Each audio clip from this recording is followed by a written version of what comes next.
All right, before we begin, I want to say that this presentation was made possible with donations from various individuals and organizations, particularly Polly Cleveland, Mario Cordero, Kathleen Cummins, Damon Gross, Gib Halverson, Sue Hansel, Dave Jossold, Ralph Rivera, Walt Rybeck with the Center for Public Dialogue, Common Ground USA, Mark Sullivan and Osamu O'Hara with Earth Sharing Associates, the Henry George School of Chicago, the Henry George Institute, International Union for LVT, Public Revenue Education Council, and the Robert Schaukenbach Foundation. And today we have, let me move over to, we have Karl Fitzgerald, and he is the Director of Advocacy at Prosper Australia. Karl has recently established the Global Empty Homes Network along with U.S. Local Initiatives Support Corporation and UK Campaigners Action on Empty Homes. This follows from his work on the Speculative Vacancies Report and its subsequent influence on affordable housing policy. He has a monthly radio program, The Renegade Economists, which has been offering listeners heterodox economic perspectives for over 12 years. And he has a Bachelor of Economics from Monash University. And so welcome, Karl. And I will start by just saying that Australia for the longest time was our only source of recent victories. When I first started getting involved in this, it was around 1978. And Stephen Cord published a newsletter called Incentive Taxation. And he talked about homeowners saving money and of building booms increasing whenever anybody adopted land value tax. But all of his examples were from Australia, and there was a fellow named Hutchinson who had done tremendous amount of data gathering on that. So, you know, our victories in Pennsylvania trace back to the data gathering we did primarily from Australia. We had some data from South Africa too, but we had some particularly Black politicians reacted very badly to the idea of taking any advice from Australia or from South Africa, which was still apartheid at the time. I always said land value tax created greater equality within the whites.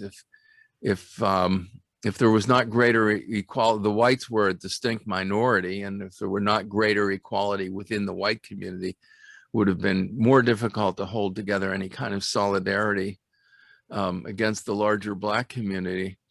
And as apartheid began to fall away, I noticed that they also fell away from land value tax. It was an interesting thing. But you have some new victories in the Australian Capital Territories, which for those who don't know, that it's their version of Washington, D.C., although it's a much larger geographical area. And I'll just let you take it from there and talk a little bit, and then start your, you have a PowerPoint or some kind of slide presentation. Yeah, thanks, Dan.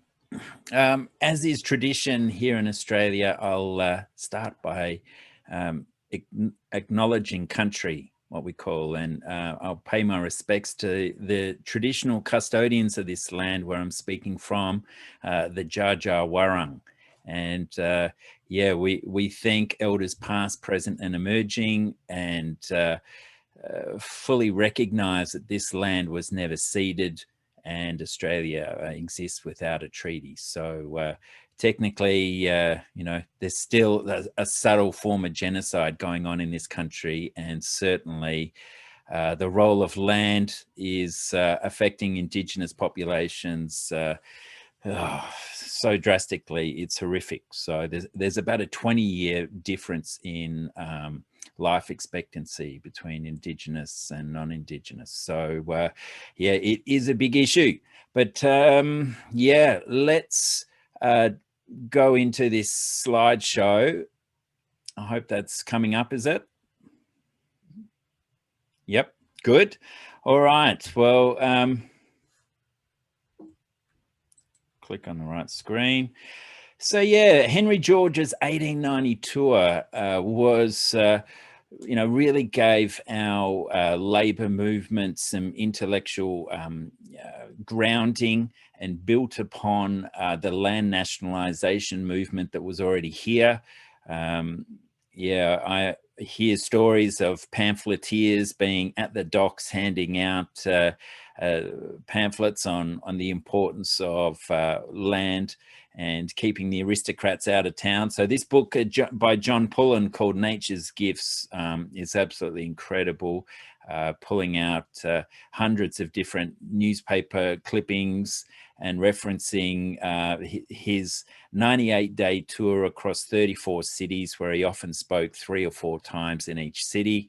And of course, he had to do the majority of it in a horse and cart. There was a little bit of rail, but not much. And yeah, steamboat apparently was his favorite form of touring. But you really feel like you're riding with George as you read through that book. So it's highly recommended. We had through George's influence, a federal land tax was implemented in 1910. When Australia was federated, both sides of politics were supportive of land tax. And yeah, it was implemented with steep progressive rates to try and break up these large aristocratic holdings, where a lot of English gentry had bought up swathes of land, never visiting it and holding it empty. So there was a strong fervour to make this new colony more progressive and egalitarian for the everyday person. The Australian Taxation Office was originally the Land Tax Office. And so, it was the first national tax implemented. Unfortunately, it was removed in 1952 as the states had been using it pretty much since the 1880s in various formats. So, yeah, we do hope that one day the federal land tax will come back. But George's biggest influence was through the establishment of Canberra, and as we debated moving out of individual colonies between each state, the push for federation led to a battle between Sydney, with the larger population, and Melbourne, which had enjoyed the gold rush. And so they couldn't come to agreement, so they went halfway in between. And because that became public knowledge, all sorts of land bankers jumped in, and thanks to the understanding of how important land leasing was, leaseholds were established early on. It was well known that was coming through. So the public captured the benefits of all of the public infrastructure that Walter Burley Griffin, the famous architect from Chicago who came to Australia and designed Canberra, helped reinforce. But one of the problems we've had in Australia is the lag between valuations and not having annual valuations. And that was something that really shone forth in Canberra, where there were 20-year valuations. And so every 18, 19 years, the war cry would begin that this is unfair. There's going to be such a big jump in land taxes. And by 1971, I think it was, Canberra removed the general leasehold payment that was required there. But the seed was planted, and we'll come back to Canberra a bit later on. So all states except the Northern Territory have some form of land tax. There are various distortions through it. The big one is rising thresholds. And so land taxes in Victoria started at $80,000 in, I think, 2001. And then through the noughties, they increased up to $250,000 here in our state of Victoria. Luckily, we've been able to hold that off because it in effect removes the land we most need to protect, affordable land in communities where, poverty and economic pressures really play out. So in New South Wales, they have a 3-year valuation and they average their land tax bill over 5 years. So that's been one way they've got around the perceived problem of annual valuations and the cost that accompanies that.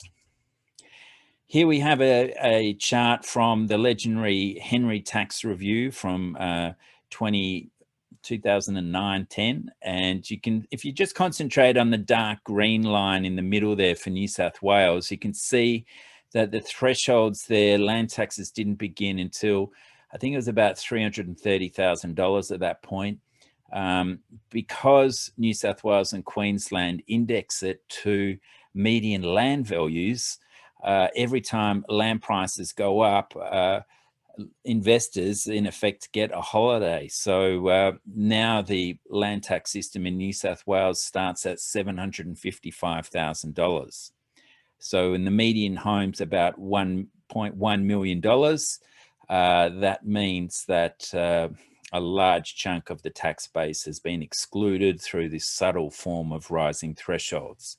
So there's certainly something for advocates around the world to watch out for if you do become lucky enough to have some framework of land taxation in place. One of the big advantages we have in Australia is that we do accurately value land and improvements. And this chart is possible thanks to the Australian Bureau of Statistics. The national accounts come out every year. And if you go to series number 5204, table 61 is the one that economists of note talk about, because this looks at Australia's land values. Unfortunately, it only started in 1989, but through various other measures, we can go back to the 1880s. You can see in late 99, capital gains taxes were halved when land values were barely $1 trillion. And here we are, 30 odd years later, and we're approaching $6-7 trillion. And if you look at that orange trajectory line, that's the 10-year growth average for Australia. If we project that forward to 2026, so we're looking at about another 33% adding onto land values in the next 6 years. But if we look at the 20-year growth trajectory, from when capital gains taxes were halved, that's when the real heat took off.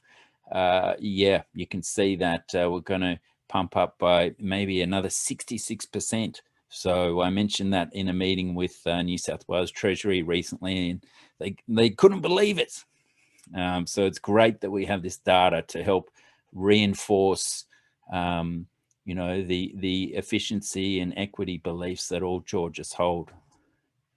So post-war, we had the Land Value Research Group, and Alan Hutchison was the research director. You can go to lvrg.org.au and you'll see a raft of historical studies there that really led the way in terms of there were regular reports. They would go out and hold suburban information stalls. There'd be debates in the town hall, regular letter writing. They were real activists, real campaigners, door-to-door lobbying, and it was very practical. You could look at the well-maintained properties and say, why should these people pay more under a form of net annual value, which was the taxation of improvements as well as land, compared to the deteriorating properties that even back in the 50s, properties were 80, 90 years old and they weren't paying their fair share, and it was dragging down the local communities. So I found it amazing looking through this Fitzroy study and to find that there was no centralized land valuation there. So what did they do? Ellen got the team together and they went out and valued 923 acres to find a total site value for that municipality of just under £2 million. So that was the level of commitment and the dedication that was available to the movement here, and there were quite a few land valuers that were involved. By the 1970s, we had encouraged, a majority of councils to move across to site value rating, and that's, Ellen's work really helped drive that. But then the vested interests, they started to fight back. And by 1972, they introduced, in a way, a kind of a user fee for accessing land valuation data of $1 per title, which really put the brakes on our research. We didn't have huge benefactors and so forth to fund that. And today, that cost of analysis, that barrier to analysis, is some $6,000 for a spreadsheet to purchase off a group called CoreLogic, who's based in California and seem to be doing some very scary things in terms of all of the data streams they're buying up, from climate-related emergencies to general emergency services to land titles offices and privatizing valuer general's data streams wherever they can access it. So yeah, that price is just high enough that the wealthy can afford it. Some universities can afford it, but it's not uncommon for universities to be paying $500,000 a year to have a license to access land valuation data. So that's an area that America certainly has a huge advantage over Australia. Now, look, there have been so many government inquiries that have looked at site value and preferred it. There's a whole pile from New Zealand as well. And I think it's really important that we maintain and hold those documents, because there's so many beautiful quotes in there we can incorporate into our submissions. And by the 1990s, the neoliberal agenda had well and truly kicked in. Our Premier here in Victoria amalgamated councils, pushing them together, almost cut them in a third. And he enabled councils to set their own rate in the dollar and apply a multitude of differentials if they moved from site value to capital improved valuation. And that was a real death knell for site value rating. And within 5 or 6 years, Monash, the city of Monash was the last remaining site value rating council. So unfortunately, that disappeared about a decade ago. So in our state, there aren't any site value rating councils, but we're lucky in New South Wales and Queensland that Georgists, such as Samuel Griffiths, ensured that site value rating was ensconced in legislation. Might have even been the Constitution. So yeah, with that big manoeuvre, Brian Kavanagh, who many of you will know, helped us transition away from local reforms and towards state and federal activities. And there have been a number of state and federal tax reviews. Virtually every one of them in Australia has recommended the taxation of economic rents. So yeah, it's reached a real fever pitch at the moment, and we'll get to that soon. So yeah, one of our big victories has been in the ACT, where after years and years of government reviews supporting land taxes, the ACT government in Canberra, which is Australia's most progressive state. We have a lot of bureaucrats who live there, a lot of government employees, very well educated. They understand some of the complexities involved, and they're now in their ninth year of the transition. They're doing a 20-year transition away from stamp duties and towards land taxes. This is one of the neat little graphs our researcher Cameron Murray put together, which shows how the increase in land rates will slowly reduce land, probably should be land prices there, but it says residual land value. But as stamp duties are released, a little bit of ATCOR seeps in.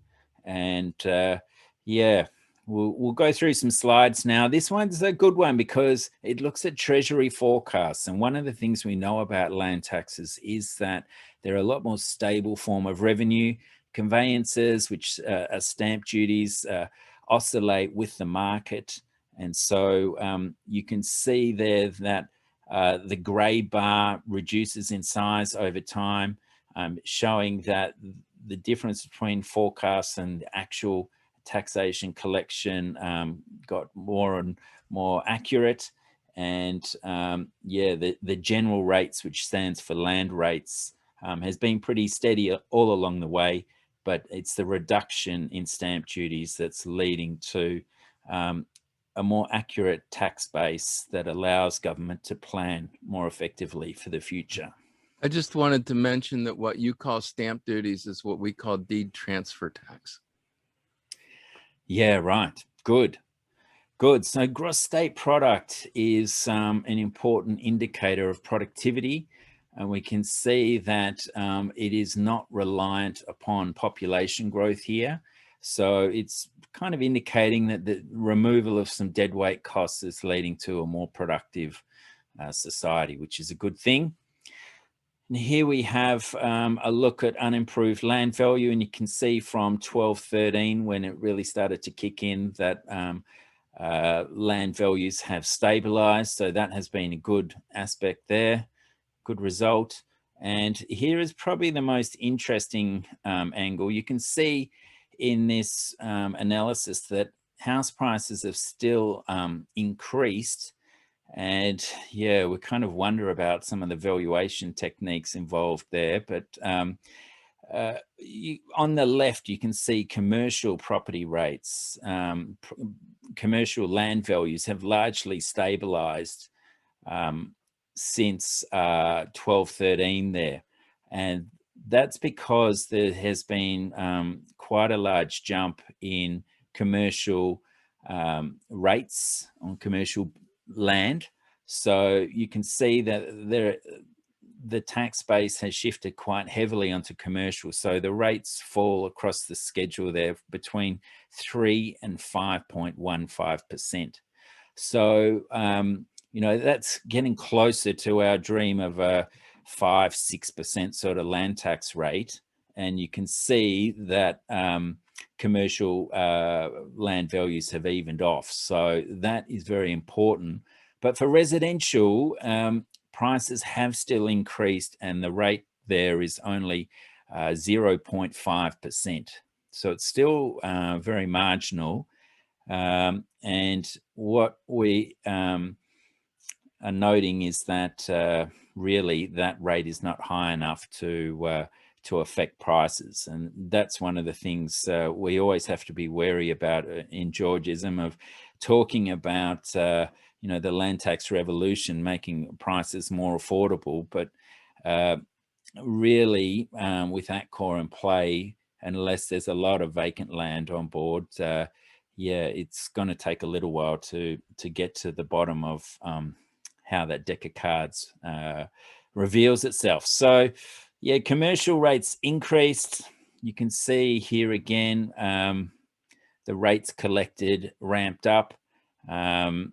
Our researcher Warwick Smith did quite a nice little comparison here, what rates would have looked like without reforms in green.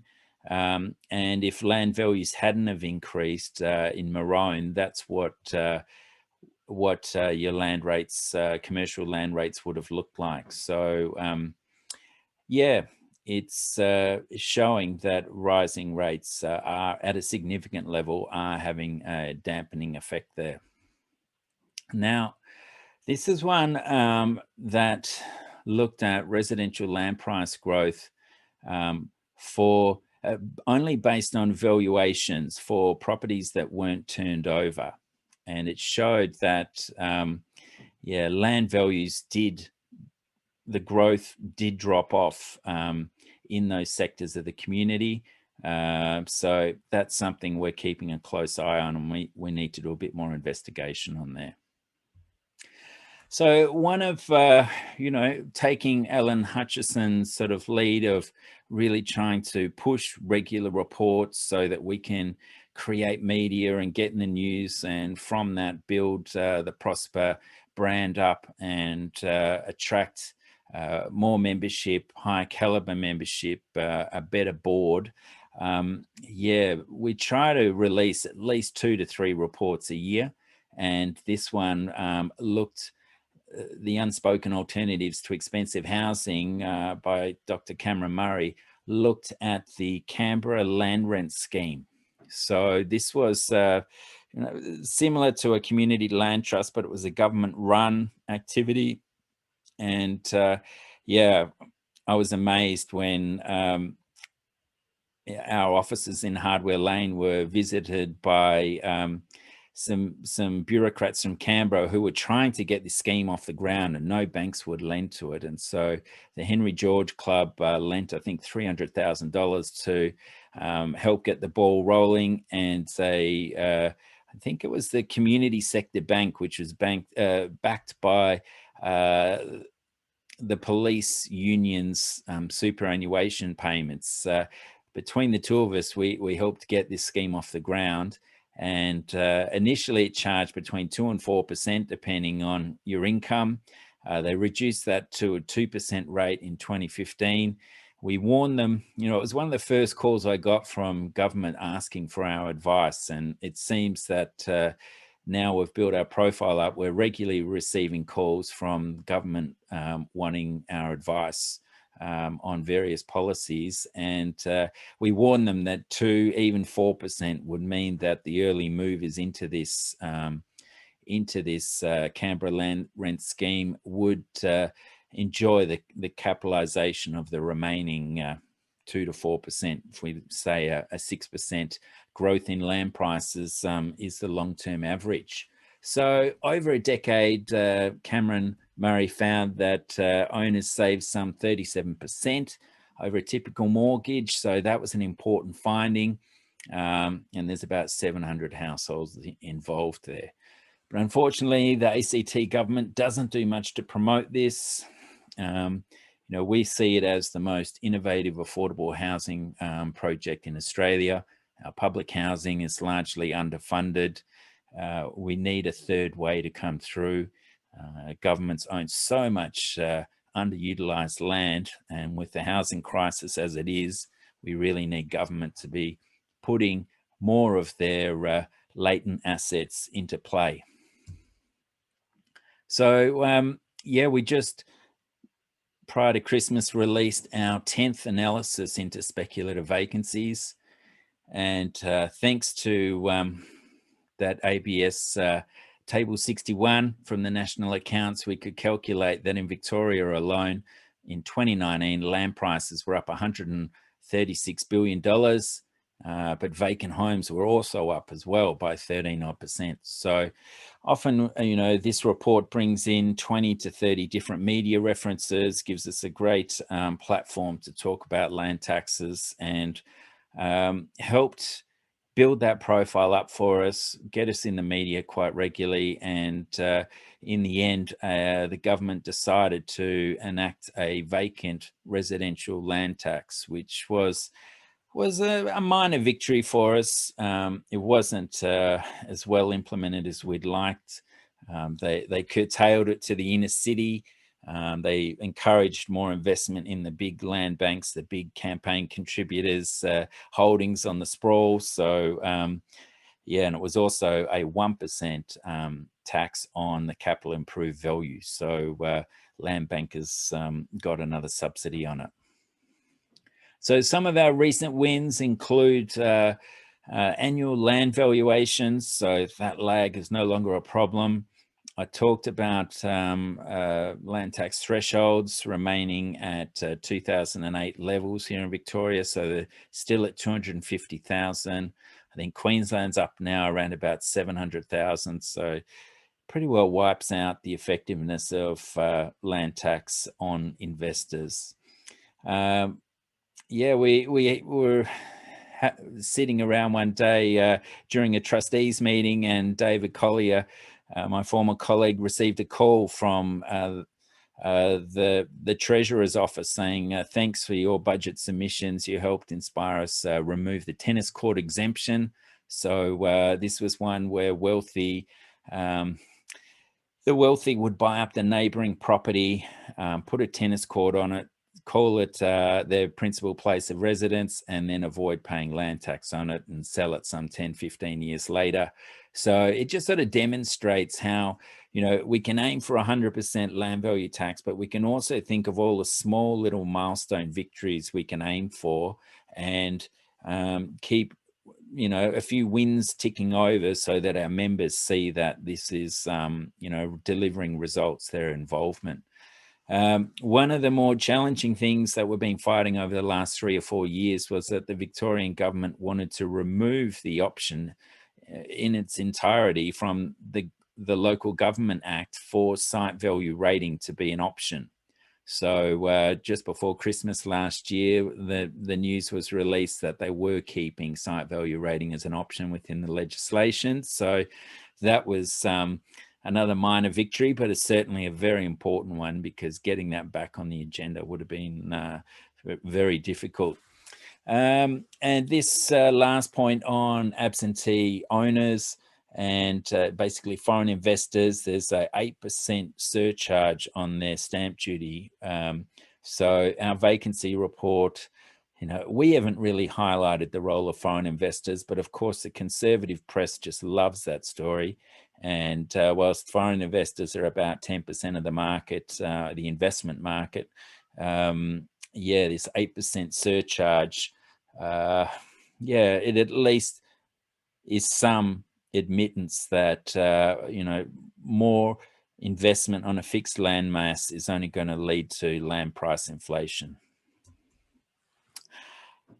A couple of years ago, I think it was 2019, I received a call from the New South Wales Department of Communities and Justice, and it was the first. We were being paid a consulting fee to write a report for them, analysing the drivers of speculative vacancies in Sydney, in New South Wales. So that was a nice one, that, our reports were being widely read by bureaucrats, and they wanted to share some of their multi-million-dollar consulting budget with a Georgist NGO. So here's to more of that. Hey, we need more of that going on. And the latest, we'll call it a victory, but there's a very exciting debate going on in New South Wales at the moment. This federal financial relations review talks about replacing stamp duty with land tax again, and the Treasurer, Dominic Perrottet, is maybe 42 and talking about no one representing the interests of generations, the millennial generation. These guys, they're just stuck with so much debt, from student debt to potential housing debt, that we've got to remove stamp duty and replace it with land tax. And I think we've had 4 meetings with New South Wales Treasury advising them on the particular strengths and weaknesses of their proposal, which looks like what they've proposed is cutting investor land taxes from the 2 thresholds of 1.6 and 2.2% to 1%. But importantly, what they've done, and very interesting, is that they have only opened the reform up to the bottom 80% of the market. So the top 20% of the market, it is excluded from moving to a cheaper land tax system. So that is very interesting, because often the wealthiest have the loudest voices. So it will be interesting to see if they start to pick up on the savings, the societal improvements and so forth. But in return for dropping, the majority of properties that were at that 1.6% premium, dropping that down to 1% is the removal of thresholds and households that pay 0.3%. Based on unimproved land values. So yeah, it's a big play. It looks like it's going to cost the government dearly. They're going to miss out on huge stamp duty revenues, which around about, well, I think they're the top revenue source for the New South Wales government, and it'll cut it probably by 70%, the income from land. But the whole system is grandfathered and it's opt-in. So we would prefer an opt-out system where taxpayers are encouraged to come in the system within 4 years. We released a very detailed paper on this by a researcher you guys should keep an eye on. His name is Tim Helm. And we're so lucky to have all sorts of fantastic researchers circling our organization. So that Designing the Transition report is a key read. So this was at the launch of the Federal Financial Relations Review. We were invited up there. That's Ken Henry, second from the left, who's really helped drive this agenda to put land taxes back on the agenda. He was the guy who also pushed for the mining tax. Remember, our Prime Minister Kevin Rudd got sacked over, well, he got removed from an internal party coup sort of thing, and the miners really tore apart the hope we had for an effective reform. So yeah, 10 years on, we're trying to bring land tax back, and I think that the government has done a much better job in terms of engaging in stakeholder relations. So yeah, that's about it for me. Let's discuss some future possible scenarios that we see coming forward and open it up for any questions. Yeah, anybody who has questions should post them to the Q&A.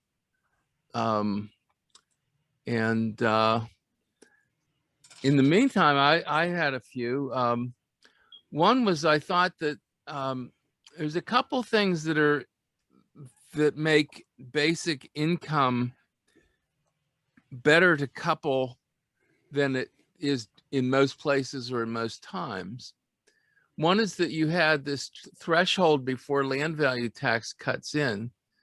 And I thought, what if you took the threshold down to 0, but funded a basic income that would effectively mean that if you were below the original threshold, you could pay your taxes out of the basic income and have it that way.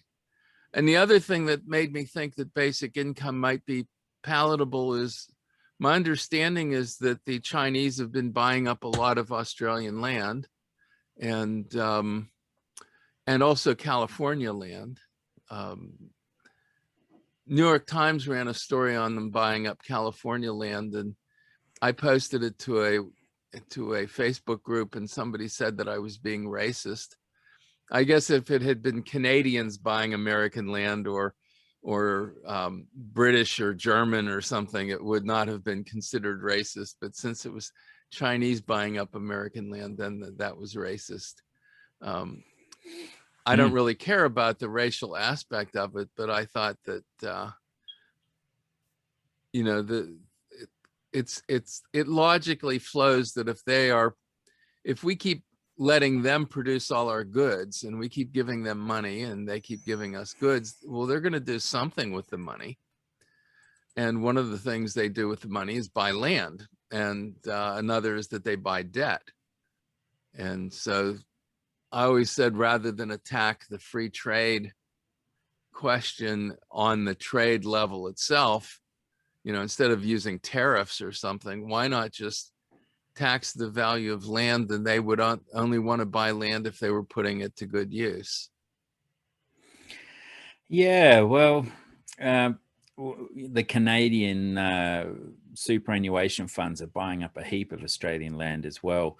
And I think one thing we have to look out for are these bilateral trade agreements, which, whilst there's a lot of hullabaloo around various sides to it, the thing I'm concerned about is the foreign investment threshold there, which keeps increasing higher and higher, from some $250 million to now 1.3 billion dollars for some companies and some countries. And so that is the level where our Foreign Investment Review Board steps in and questions whether that's in the national interest or not to allow that sale to go through. So yeah, I think, there's a lot of media play around foreign investment, but, really it's the domestic investors that are driving the bulk of the problems, and we have to look at that.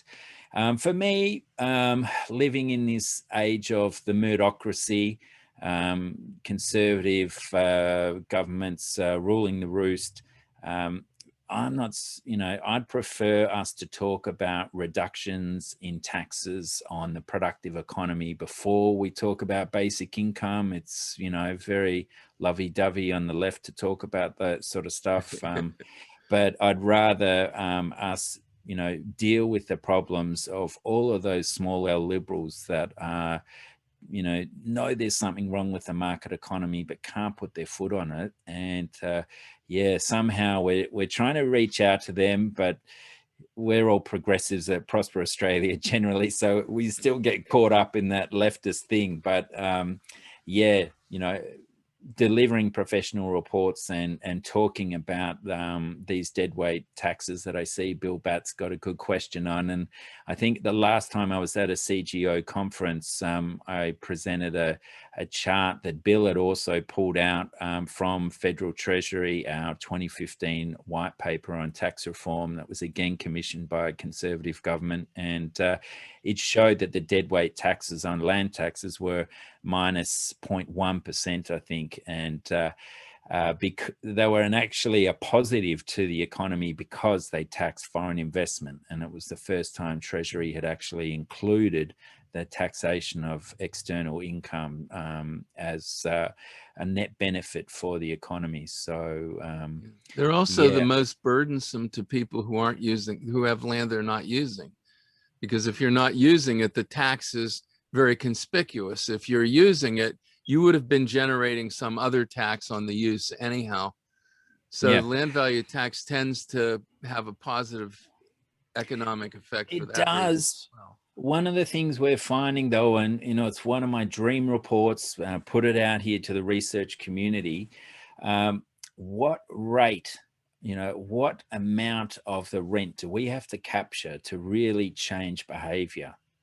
We have land taxes in our state that on affordable land lots are $500. That's not going to do anything.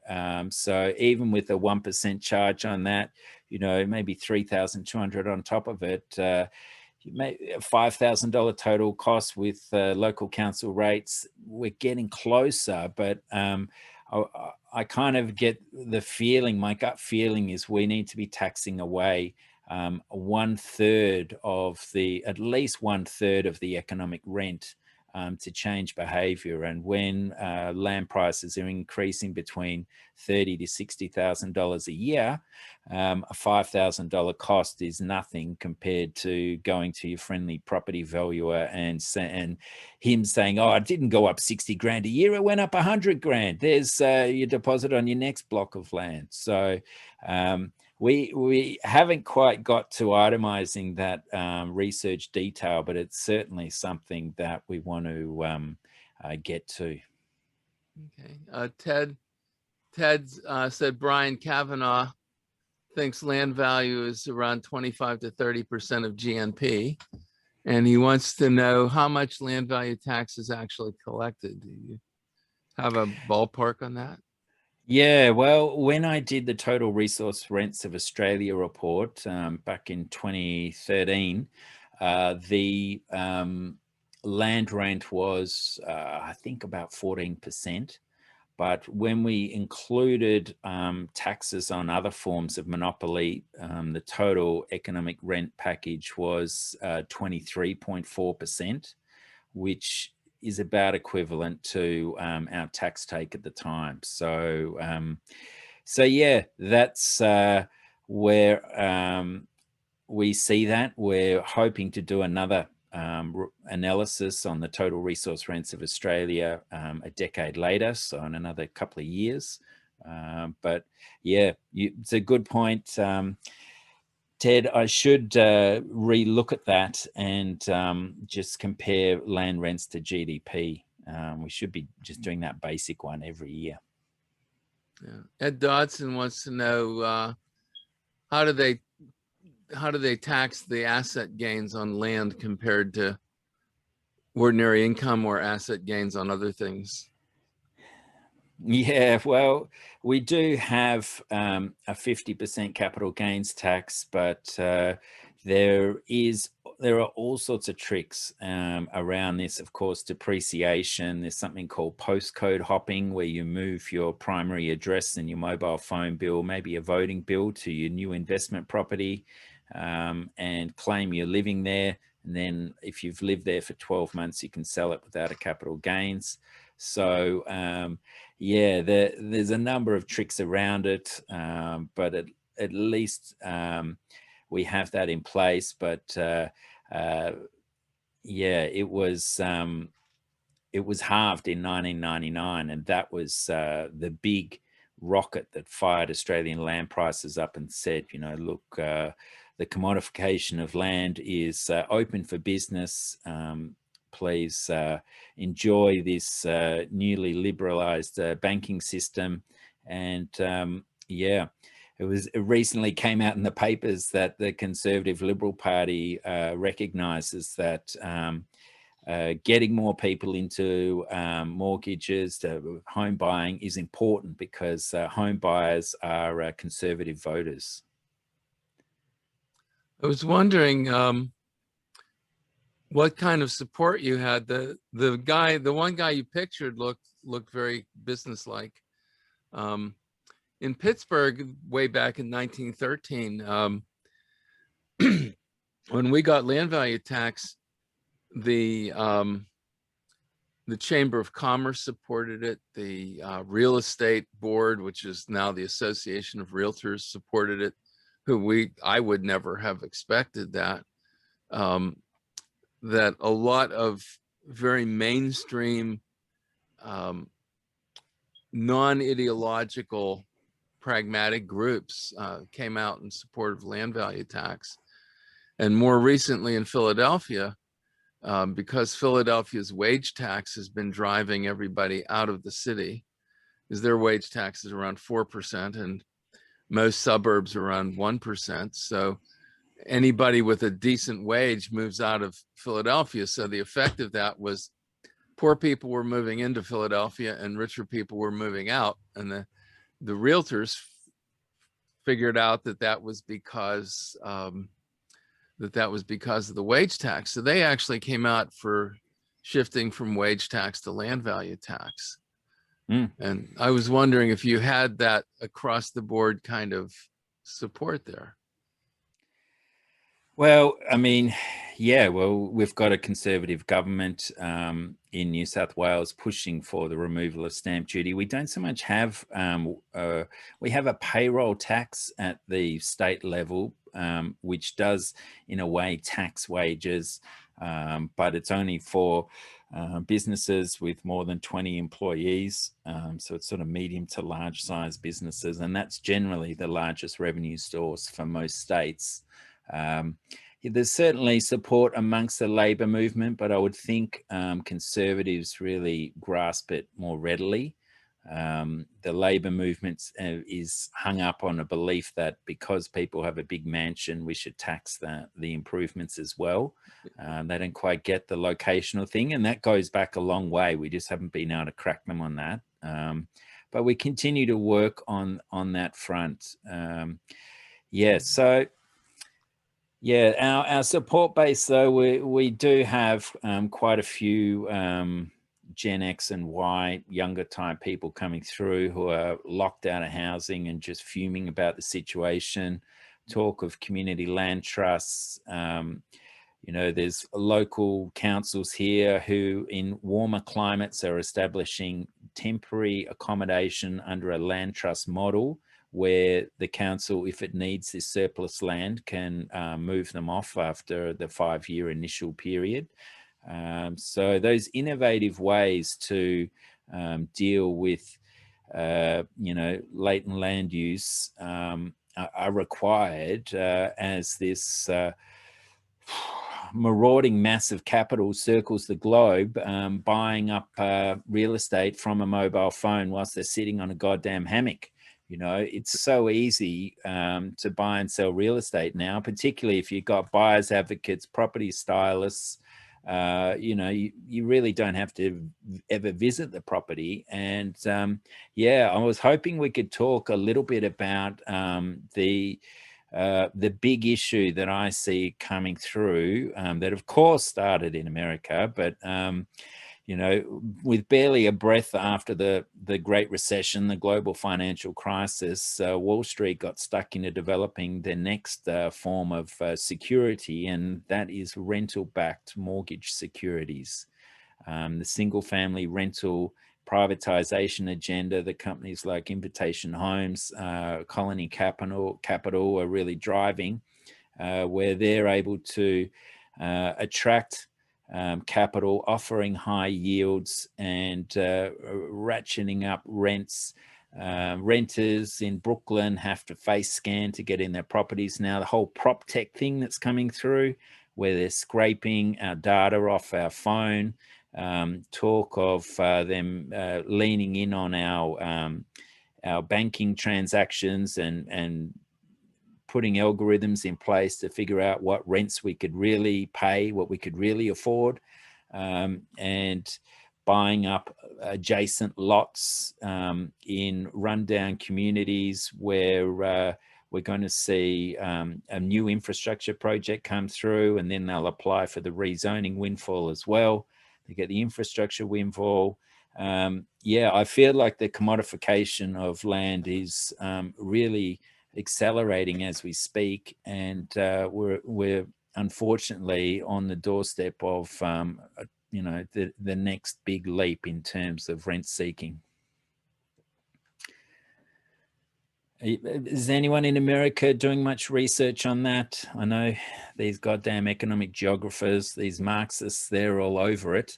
But have we got, I'd love to work with anyone who's interested in that topic, because yeah, it's, I think there are groups doing it, but they tend to want subsidies for affordable housing. You know, they tend to be not willing to work through the economics of what's going on.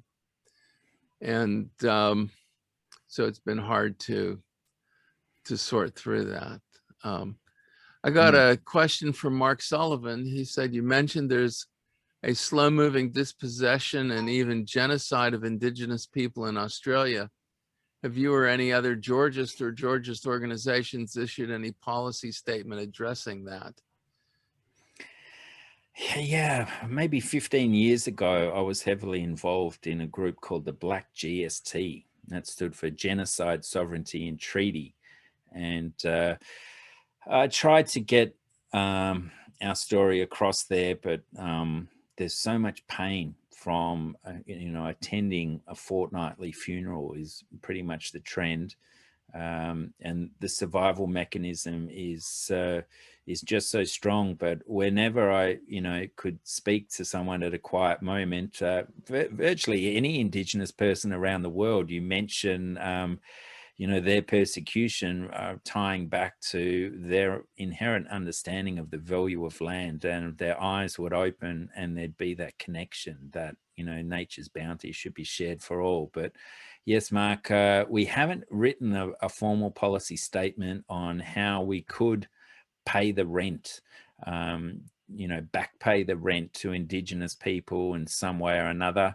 For me, I'm kind of, a lot of the time in Australia, the treaty negotiations have come to a blockage over, you know, compensation, but we obviously need to compensate. But I'd love to think there would be some way we could, you know, find a way to share the land and return the sacred places back to Indigenous people, and shares the incredible tourism revenue that comes through that so many tourism operators in prime locations near these sacred sites enjoy. But I just wanted to say I have had some interesting chats with Josie Farce at the Shelkenbach Foundation, and it sounds like they're doing some interesting scoping in terms of that rental-backed mortgage securities issue. So who knows, maybe in the future there'll be a combined Prosper Shelkenbach Foundation report on the topic. So yeah, I'd love some more eyes and ears though looking out for that issue, because it's so scary to see. In Sydney, people are on 6 monthly leases now, tenants are, and you know, I wonder whether that's happening in America. And so that treadmill is accelerating when the rents are increasing every 6 months and our wages are flatlining. You know, our vacancy statistics don't include land that's not on the rental market. They don't actually look at vacant land and include that. Our inflation statistics greatly downplay the role of land, so that we can have 16% land price inflation, but only, you know, a record low 1.8% general inflation rate. So let's keep interest rates steady or cut them further. And so interest rates only seem to be cut to support this weak market, but every time land prices skyrocket, they won't increase them anymore. So the last point to our faulty statistical realm is the productivity measure, where land price is actually included in the denominator and has quite a role in that basket of goods that's analysed. And so as the land bubble increases and productivity falls, and so our justification for wage rises drops. So it's like the perfect storm to keep rent seekers in power. And yeah, we, you know, those sort of statistical fallacies really need to be pointed out. Yeah, we have a video of interview of Richard Vague. He wrote a book called A Brief History of Doom, and he went over 150 economic bubbles. Most of them were land bubbles. You know, there's also the .com bubble and things like that. And he said, the consumer price index is not a good measure of inflation, because the real inflation is asset values rather than consumer purchases. And of course, if asset values go up, then the cost of buying a home is not considered. Now, the US Consumer Price Index does include rent as part of apartment rent, or the projected rent, the implied rent of a house, but the implied rent does not go up nearly as fast as the price does. So he noticed that the bubbles were in asset prices, not in consumer prices. So people are saying, well, we're pumping all this money into the system that's not causing inflation, but asset prices, not just land, but also stocks and bonds, and a lot of times stocks and bonds are ownership of land by proxy, but those prices are shooting way up at a time when productivity is down, because this lockdown has curtailed productivity.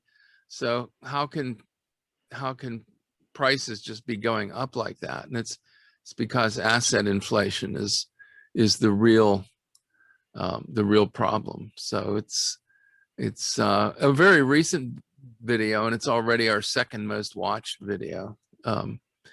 I had one at a conference from 3 or 4 years ago that's most watched, but this one's second and it's only like 2 months old, so it's worth checking out. But yeah, I'm wondering about that. The other thing you talked about, we had Russell Means speak at a conference some years ago. He was a leader of the American Indian movement, and he was also the voice of Pocahontas's father in the Disney movie. But somebody asked him about, do you want to be called Indian or Native American or whatever? He says, we just want our share of the land. We don't care what you call us. And that resonates with me still, because I hear all these people getting all upset because we have a football team named the Washington Redskins or a baseball team named the Cleveland Indians, which incidentally was named because they were the first Major League Baseball team to have Indian players and an Indian coach. So they named themselves the Cleveland Indians in honor of that, and yet they're being attacked from the left. But yeah, but they what is got the to left move doing with to it. get them their land back? Yeah. Well, change the name, deal with, move up with the times, and then let's get on with the land story. Let's, deal with all these identity type issues, get them out of the road. So, there's no other distractions. Except yeah. they feed on it. The next thing you know, they'll be protesting the Fighting Irish of Notre Dame, and all us Irish people who like that name are gonna just go, okay. I mean, there's no end to the identity politics thing, because the more you give them, the more picayune they become. But yeah, getting right on the land issue seems to be something. It's hard to get the left interested in that. That's what has always frustrated me. When I first joined the Georgist movement, I loved the name earth sharing. And, I was really passionate about it. And I still am about green economics. But, when I read that there were 15,000 environmental NGOs in Australia, and looked to see there was only 2 or 3 centre-right economic focus groups, the bell rung, and those wise words I'd heard from Elder Georgist years ago came through, and it's like, well, yeah, we need to try and find our way to meet the disaffected right that make up that are there. I was going to say that are Trump supporters. No, they're not Trump supporters, but they're small business owners who know life shouldn't be this hard. They know there's something missing and they can't put their finger on it. And that's why, I love hearing our supporters call up Talkback Radio and speak wisdom, and often we get calls, emails the next day from people saying, geez, what is this all about? I've never heard of it. And here they are, age 65, having been progressives all their life and finally discovered a land story. So, yeah. Mark said symbolic gestures are often put forward instead of real solutions. I think that's because symbolic gestures are easy. I mean, that's the thing. All you have to do is get upset about something symbolic. You don't actually have to solve anything. And the left is notorious for that, but the right is also, when you look at the right wing, and they get all worked up in a lather over being anti-tax, but the first thing they want to get rid of is real estate taxes. And you want to look at what destroyed California. Well, all that crazy left stuff came about because California became horribly unaffordable. And it became horribly unaffordable because they curtailed their property taxes. They didn't curtail total spending. They didn't, Colorado did that. Colorado, you have to have a referendum to increase total spending. But California just curtailed property taxes. And I'm always running into right-wingers who are more upset about property taxes than anybody else, than anything else. Mm. And Well, it's one yeah. of those things where the extremists on both sides seem to be unhelpful. Mm. That's right. Well, yeah, in the Q&A, I see that Tom Gilring is referencing Designing the Transition report by Tim Helm. It's a deep read, but 60 odd pages there. And yeah, it really goes through and tries to find a way to both encourage the transition, but respect those who have perhaps asset-rich, income poor, perhaps recent purchases, all of our usual bugbears he's dealt with in a very eloquent manner. So I'd highly recommend that. And I'm just going to put in that same chat window the link to the New South Wales Federal Financial Relations Report, their latest tax reform report that's leading to some very interesting discussions with New South Wales Treasury. And if you read that chapter 4, you'll see that sort of beautiful, rational Georgist tone coming through. And yeah, we're lucky to have bureaucrats who still understand and respect the land story. And yeah, we constantly find through our budget submissions, various inquiries. We're doing one on water pricing reform at the moment. That our public interest aspect that's devoid of, any sort of self-interest that references history so well and suits reality, is well respected, and they really enjoy meeting with us because they don't have to get into arguments over false misstatements, and they love hearing our ability to take down the right wing, so to take down real estate theory. So for us, one of the biggest theoretical underpinnings of the rent-seeking land bankers is this housing supply, land supply mantra. Housing affordability is all about land supply. We're not enabling enough land supply, so that's why prices keep escalating. And this incredible researcher, Dr. Cameron Murray, has been he's employed by a New South Wales trust fund through the University of New South Wales that's really concerned about rezoning windfalls and all of the damage that's occurring in the Planning Act. And whilst the economics movement begrudgingly respects what we do, the planning industry, if you like, has been the battleground for affordable housing in this dispute over YIMBY and NIMBY rezonings. And that's where people are sort of focusing the problems rather than looking at how big a land bank pipeline is coming through and why that isn't being put into place. So it's very interesting to see in that academic peer-reviewed world the debate that's going on over housing supply, and this Harvard professor Ed Glazer and the Glazer and Giorco model, and the absolutely rubbish assumptions that underpin that. So we've had some urban planners who totally got it, but I often get the sense that a lot of urban planners are hostile to the idea that the market can solve problems, that if the market can solve these problems, we have less need for urban planners. And so there's this bias that a solution that makes the market work better is not in the interest of urban planners. They tend to want to,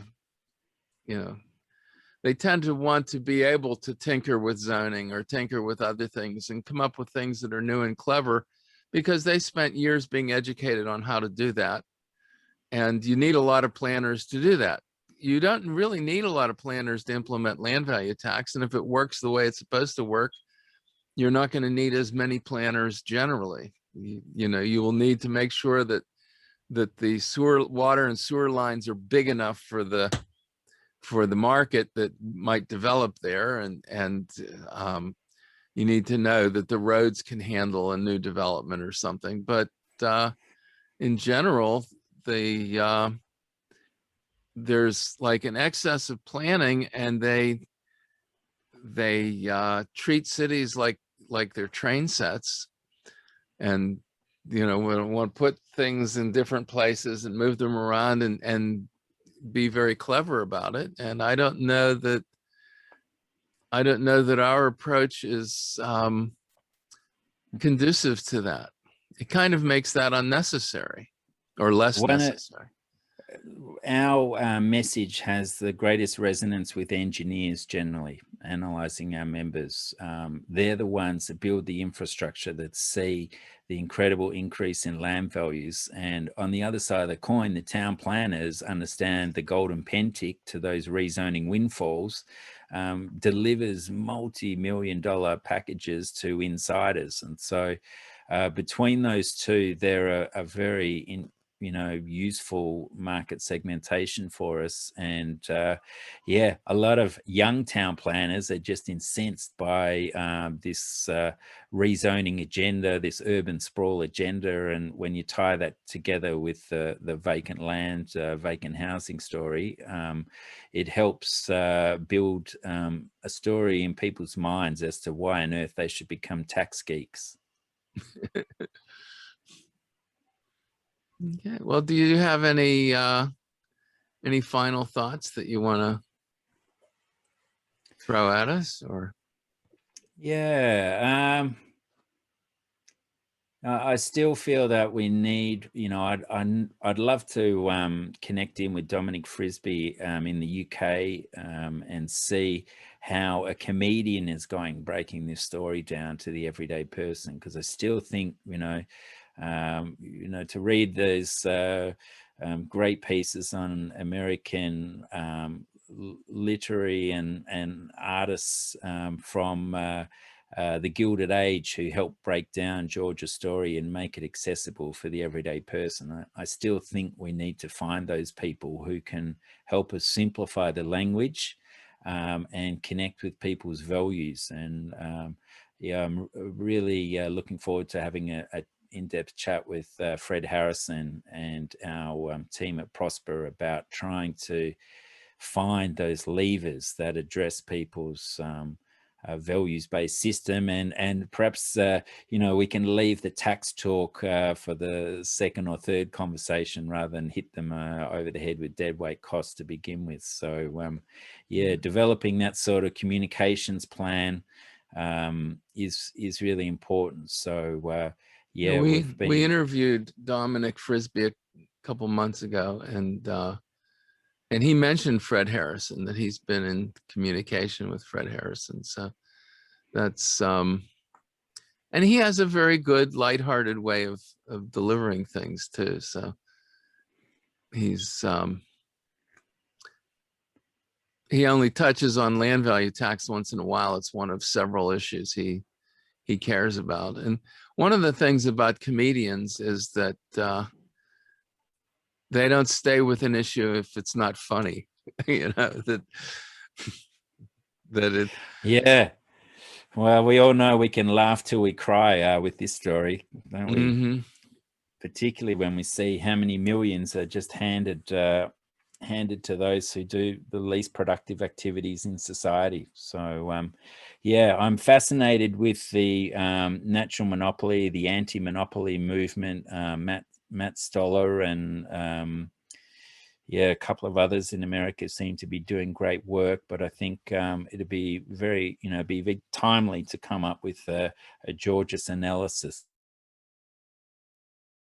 of some of these giant natural monopolies that tentacles are grappling onto Texas's power system, and the effects are being felt everywhere. And it's just a little bit frustrating that we can't find that correct tone to get people to recognize what's really going on.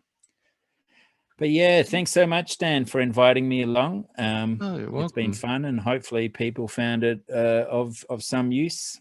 Yeah, I think so.